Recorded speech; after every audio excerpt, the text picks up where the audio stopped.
step back, uh, and the question is that there is a lot of waste available and how we can use that. And one of the things that is required is to collect the waste itself and then have processing to convert it into a different, now, various components to really convert this, and which starts with aggregation, then technology which can convert it, and then uh, real units where it will be done, and everywhere you need new skills. Now, uh, we have been discussing what is the future organizations, and what I also believe is innovation is building up on the ideas that you have, and those ideas require a lot of uh, collaboration with talent which is existing in various parts of the world, or talent which you develop in-house. So all these requires a lot of new technologies, digitization, where you can train people faster, where you can develop new things, collaborate uh, on a shorter time scales, and that is what is going to happen. And similarly on the ways, so using all the new technologies in terms of digitization, one needs to know where that waste is going to get generated, where, how you can bring it to the processing unit. All those kind of new technologies happening, those are going to play a big role. So ultimately, when you look at the economic viability of the things, it will depend on how the waste is collected and at what cost to really have all the economic viability of using the waste. And where are some of these innovations happening? Any of that happening in India, closer to home? Something that you want to talk about? So we see it happening in India also.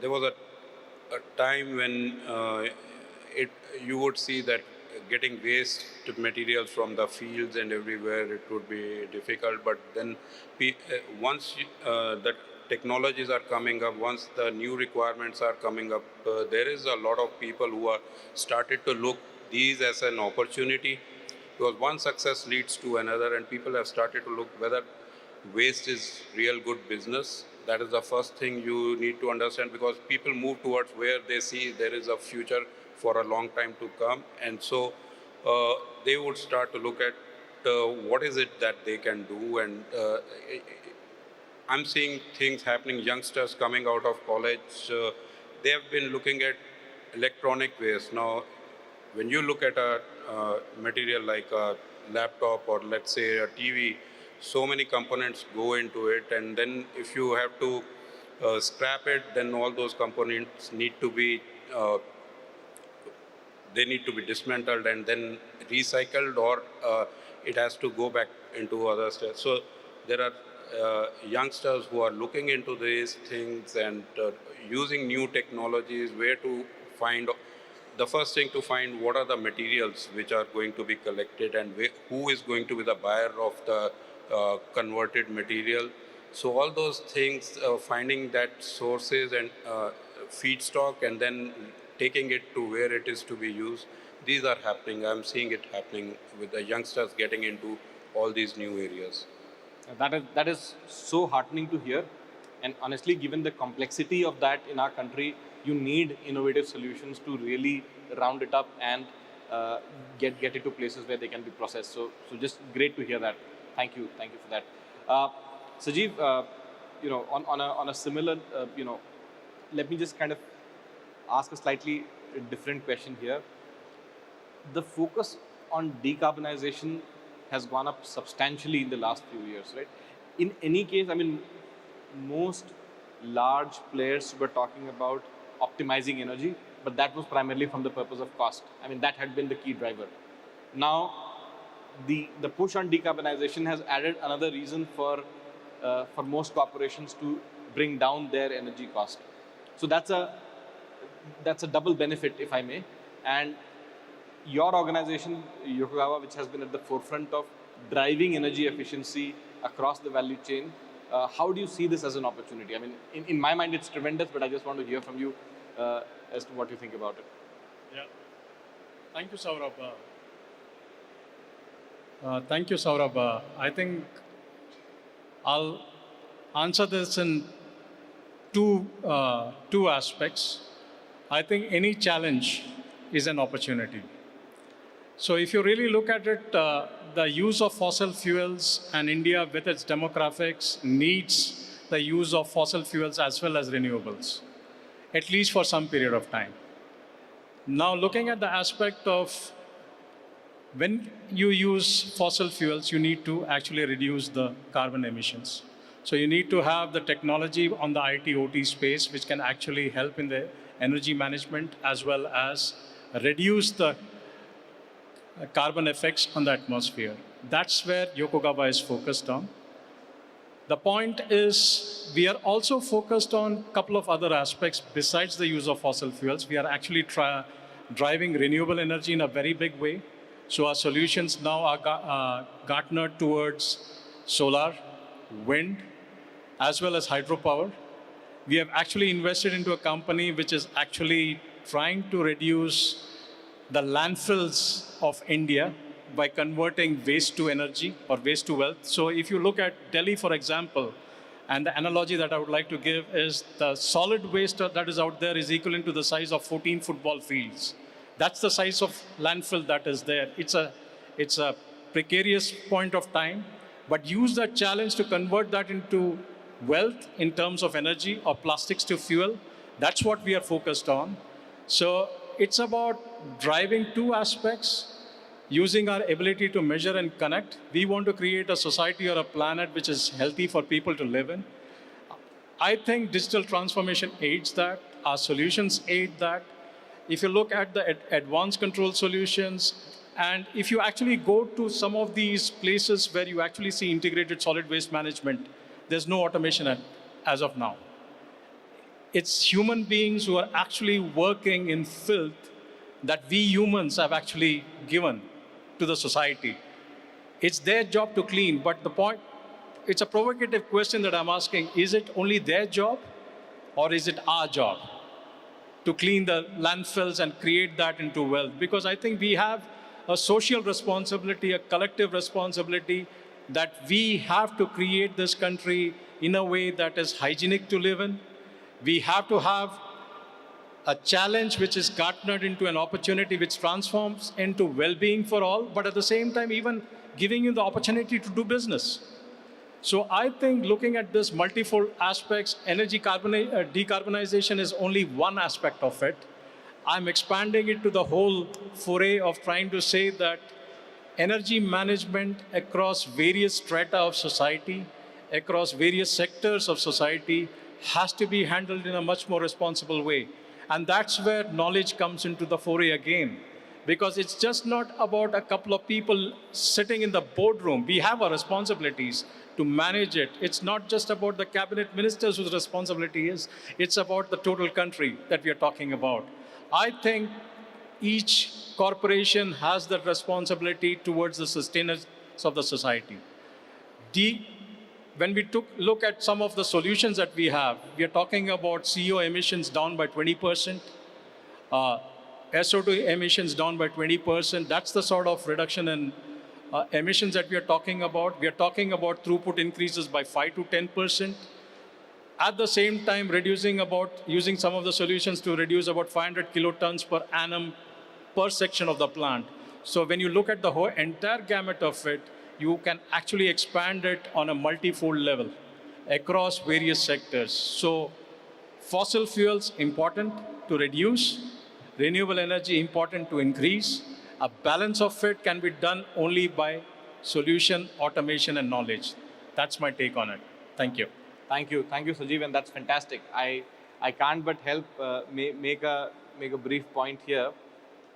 I've been kind of doing these interactions, India Energy Week, Petrotech before that, and I can tell you there is one clear change that I see happening in the nature of these conversations. There was a time when some of these were more lip service, some of these were more, the ideas are, there's a pie in the sky, people are thinking about it, not doing enough. There's a lot more realism to what I see happening. People are putting their money where their mouth is at the moment. Has it happened everywhere? No. I mean, this room is full of leaders from the energy space, and I'm sure you would agree that there has been a pivotal shift that is happening, and there's a lot more commitment that is there to some of the causes and some of the topics that we're discussing right now, which is extremely heartening to hear. I think the next time around we are here, probably a year later or whenever, I'm sure it'll get even more real going forward. But just great to see this momentum, great to see the amount of emphasis that is happening on topics like technology and digital and the overall focus on energy transition. So with that, let me quickly move to Stephen. Uh, and this is very specific to what Aker is doing right now. And I just wanted you to get a bit more deeper. You had alluded to that last time on the work that is being done on CCS. It's obviously pivotal to meeting the net zero targets. You talked about some of the work that is already happening in the US. Could you just talk a bit more, bring this to life to the audience on what else are we doing on the CCUS topic as Aker, and what are your plans going forward? I think what's important, I think, for anyone that's worked within the oil and gas industry for many years, like many of us have, is that, spoiler alert, not every oil and gas company can make the transition. Just have to be honest about that. And it's, personal experience as well. I've worked in Equinor for many, many years, and that is a company that is making a transition. Shell, BP, Total Energies. There's a list of companies that really are applying their expertise into a different context. But I think what you find often with oil and gas companies moving that, first of a kind, larger scale, higher risk type projects to what is essentially a business model based on repetition, small margins, lower risk, and it's repeat the whole time. So the business model is completely different in terms of renewables. It's about it's rethinking, it's repeating, and it's standardizing as much as possible. And that's not something that companies that work with, if you build a giant FPSO or a major offshore platform, you're not used to doing those kind of repetition there. So I think what's important there is just to try and set your mind into a different context for the business model. That's essential. The financing is completely different as well. Most of the oil and gas companies will take all that risk on their own balance sheet, but when it comes to renewables, it's usually a project financing model as well, which has a different type of risk associated to it as well. So to actually rethink yourself around it is really important. And then that's a journey that takes some time. And I think to have a long-term perspective about energy transition for a major oil and gas company, I mean, they're used to working in the decades-long type of feature. And that's what you need to do, because if you stuck a stake in the ground today and said, I'd like to develop offshore wind in India, you won't earn any money for over 10 years. You need to de-risk, you need to do a lot of work offshore, you need to get LiDARs out, you need to do spatial assessment plans, you'll need to build, manufacture, build a local supply chain hub. And that's important, because these are amazing investments that can come. But you need to have a long-term perspective about it, and you need companies that can think long-term. So that's one aspect. The other one, I think, as well, is that when you've got companies that have worked, for example, we have Aker Solutions.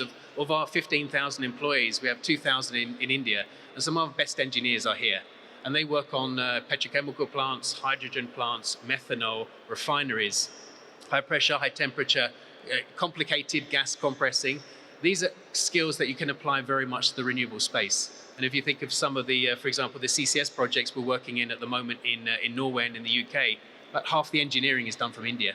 And it's extremely good. And the guys there are interesting because they're working on the onshore side. Our team in the UK and Norway have worked on the offshore business. And the team here is saying, guys, you don't need to have offshore specs. It's an onshore project. Cut it down, reduce it down, sort of save costs. So there's an important interaction that goes on between engineering teams, which is really important to make this work as well.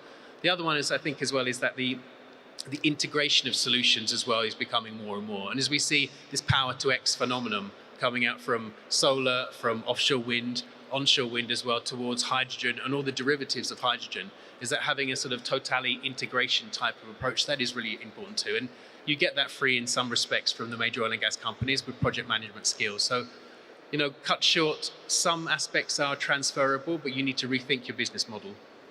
Perfect. Thank you for this, and you make really pertinent points here. In the interest of time, I'll move a bit fast now. Ayush, coming to you, I mean, you lead an organization which has 5,000 odd people. A sizable portion of that is young, and you have a lot of geographical complexity as well, because your talent is spread all across the country, including at certain locations which are not as easily accessible. So if I may ask you, what is the single biggest concern with regard to talent that currently keeps you awake at night? I'm really glad that you asked this question because this brings out the pain point in terms of the leading the HR. But before I answer, let me also just add one single comment to a previous question of the nature of future work, which is a very positive thing. That lot of transactional activities are going to move away, which keeps our time occupied on a daily basis. Maybe 60 to 70% of that activities are going to move to machines and AIs, and we'll be left with more quality time to do value-added works. So that's a strategic change shift which is going to happen.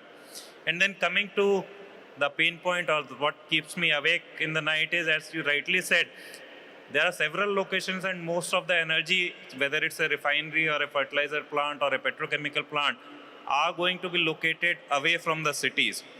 And going forward or in the current age also, it's difficult to find people who are ready to go out there in the field and spend time. More and more shift is towards IT/OT jobs or the jobs which are closer to the cities, rather than finding people who are qualified people, well qualified people who are going to be ready to go out there in the field or spend at least initial 4 or 5 years for their career to spend there in plant, and which is also critical in my mind from the point of view of driving efficiency or finding right solutions in terms of technology and innovation. Unless people go out there in the field and experience what is happening out there in the field, the solutions may also not be that efficient to be implemented. So that is something which, if you ask me, the single challenge which keeps bothering us time and again would be that one. No, absolutely fair. And I think for all our organizations where you require a lot of working from more inhospitable conditions, I think it's a bit of a challenge because talent today has a lot of choices. And I think the ability to therefore use technology to circumvent some of that, give people the flexibility at certain points in time, could be of help, to organizations like ours. Though I think there are some It's parts not inhabitable, but they are best of the facilities are available there. Maybe you will not find those facilities out there in cities, which will be there in the townships. So, but absolutely, I've seen some of them, and I certainly vouch for that. Absolutely. Thank you, Sangeet. Moving to you, there have been multiple breakthroughs that Lanzatech has seen in the carbon recycling technology space, but there's always this question around how do you move those quickly from the lab to a commercial scale and really deploy them at scale, and what challenges have you seen there? Anything that you want to share from your experience?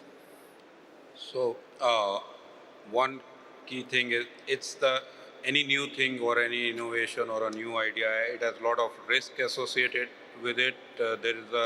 When you want to scale up, there's a risk in terms of capital. Then there are getting people who would be part of new things because again it's a risky new venture where you want to attract good talent.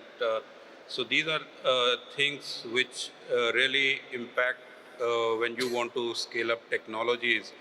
But one good part is there is also a set of people who want to really make an impact, and being first in an area really drives them to do certain things. And I see a lot of that in the younger generation who want to be part of new things where they can really see the impact in improving the society, in improving the environment. And one major thing we definitely see is it's the risk capital for the new ideas, which is always something which can really accelerate a process or deployment of technology. It takes a lot of time to scale up the process and really bring it into to a commercial scale. For example, Lanzatech, it started in 2005, its journey, and the first commercial scale unit started in China in 2018. It takes a long time to really bring in new technologies. And even you look at the mobile telephony, the initial technologies came early, but the kind of penetration it happened when you had iPhones and the other smartphones started to come, it takes a long time on that. So that's always a challenge to get a talent to get the capital for the new ideas. No, that's a very valid point. But I think with the momentum that we have now, I guess it's only fair to hope that the pipeline is robust and we'll have a lot more new innovations coming in. Right. So that is where I say once people see there are successes, they have more. I mean, they are more going to go out and test new ideas because they know there is an ecosystem where they can find support for the ideas that they want to experiment with or want to scale up with. And people learn from others' successes or failures. And the more you have the opportunities, if the idea has failed, if you can move on to another idea, if there's an opportunity, that helps people to take risk. Otherwise, if you don't see any other opportunity, you will stop taking risk and you will stick to what is present. Got it. No, absolutely. Thank you. And I think before I close, let me do a bit of a quick rapid fire with all the four panelists. And I have the same question to all of them.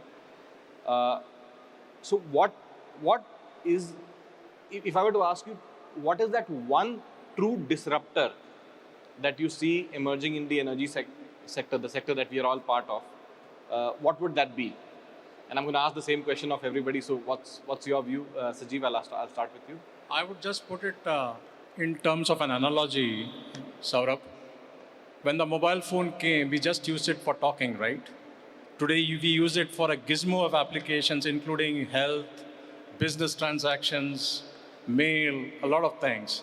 The true disruptor is it's going to be a solution which can encompass the entire energy value chain. I believe it will be a cumulative build-up, but the true disruption will happen when we have a common solution across the value chains. That's my belief. And I strongly believe that whatever can get converted from a challenge to an opportunity, for example, the waste to energy that we are talking about, can be the true disruptor for the Indian society. That's my belief. Very well said. Thank you. Ayush, if I may ask you the same question. If I have to talk about it, it's not really in terms of what is nothing new, but it's already there. Like if I was talking of AI, but the scale at which it is going to grow and maybe giving a solution across the energy value chain, maybe AI is going to be the one thing which will integrate all our activities, our professional as well personal lives, and it's going to be very fast. Possibly we are not able to imagine or even think of what its difference it's going to make. And at that time, it is going to disrupt the entire way we operate or we are working today or sitting and having discussion where it's going to change a lot. Maybe in next 2 to 3 years, we are there to see it and experience it ourselves. Absolutely. And for somebody who's using ChatGPT extensively, I'm sure you're sold on AI. I don't. I'm new to it. Frankly, I used it for the first time. Well, great. Thank you. Stephen? I think the disruption I see is people, and I think we're in Bangalore. It's India's Silicon Valley. When a time comes when every top graduate comes out of university and says, "I want to work in the energy industry to solve the energy transition and to bring affordable, clean energy to the world," that's the ultimate disruptor. So don't work in IT, come and work in energy. Absolutely. And I think that's a great point. And the sense of purpose that energy transition is giving to our profession is phenomenal. And I think if that were to happen, I mean, I remember, and this was a couple of decades ago when I was joining the energy sector or doing a lot of work in it, a very senior professional had told me, this is a sector which attracts the best talent. It has always been like that. I had seen a bit of a dip coming in recent years, but I see a clear reversal of trend, so it's fantastic. And truly that could be a disruptor. Sangeet? So what we see is scale up of solutions which use local resources in a distributed way, and access to those energy resources is going to make a big disruption because big units, how many big units you can build, it's going to be use of local resources and access to getting the local energy. That's going to make so a bit of decentralization then could definitely be a game changer and disruptor. Fantastic. I think great last set of answers by the panel. Thank you very much for that. And I think I would just like to conclude by saying I leave this discussion really energized. Uh, I see that there is a lot happening in the sector that we are all part of, and the enablers, which we spoke about, digital, technology, innovation, and talent. I personally think the sector is very well placed to harness the power of each of these and achieve the goals, the ambitious goals that we have set for ourselves. So thank you to all the panel members for this wonderful interaction. Thank you. And thank you to the audience. I hope you had a good time listening into this. Look forward to seeing you again very soon. Thank you. Thank you. Thank you very much.